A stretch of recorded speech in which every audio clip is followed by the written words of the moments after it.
Hello everyone, and welcome back to our channel.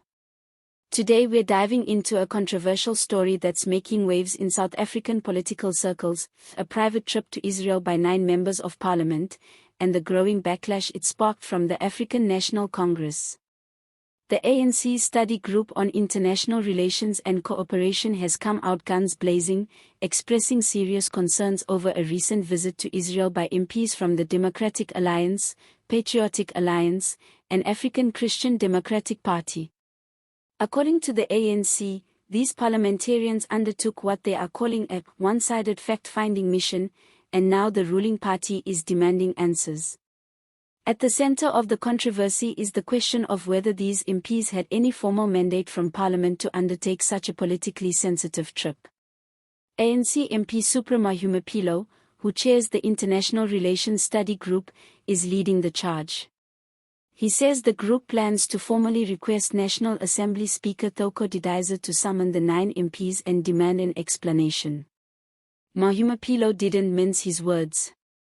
He accused the MPs of overstepping their authority by presenting themselves as representatives of the South African Parliament during their visit to Israel, a country currently under intense global scrutiny for its military actions in Gaza and the West Bank.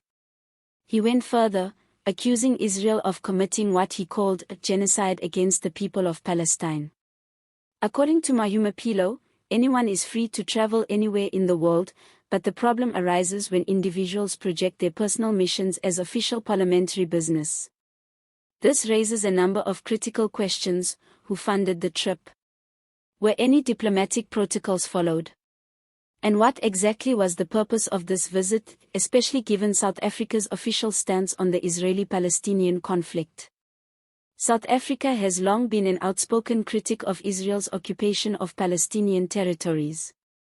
The government has compared the situation in Gaza and the West Bank to apartheid-era South Africa, and has consistently supported calls for the recognition of Palestinian statehood.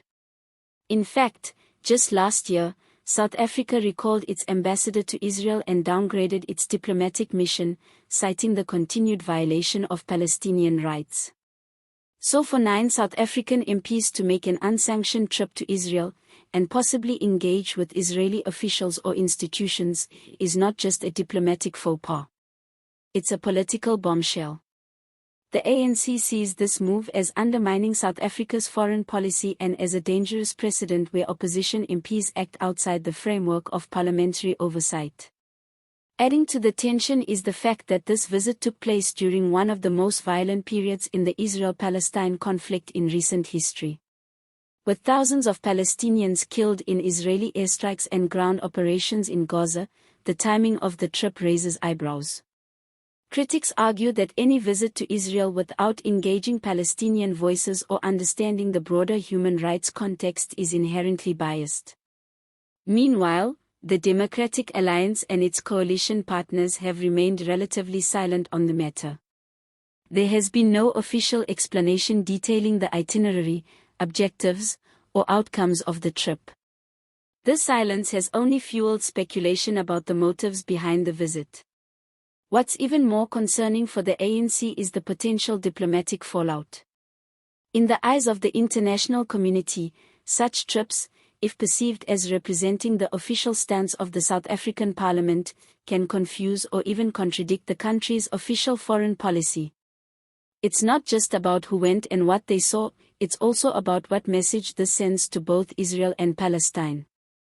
Supra Mahumapelo's comments reflect a broader concern about protocol, discipline, and accountability within South Africa's political system.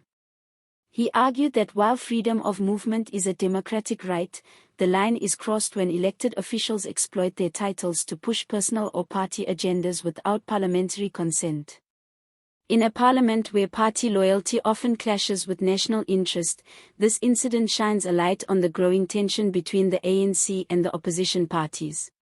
With the DA and its allies increasingly asserting themselves in international discourse, the ANC sees this as a challenge to its authority and to the principles of collective governance. This also brings us to the role of the Speaker of Parliament, Thoko Didiza, who now finds herself at the center of a storm. If she acts on the ANC's request, she'll be seen as enforcing parliamentary discipline. But if she declines or delays the process, she may face criticism from ANC hardliners for allowing what they perceive as rogue behavior to go unchecked. Let's not forget, South Africa is heading into a crucial election season. Political parties are scrambling to present themselves as strong on governance, discipline, and values.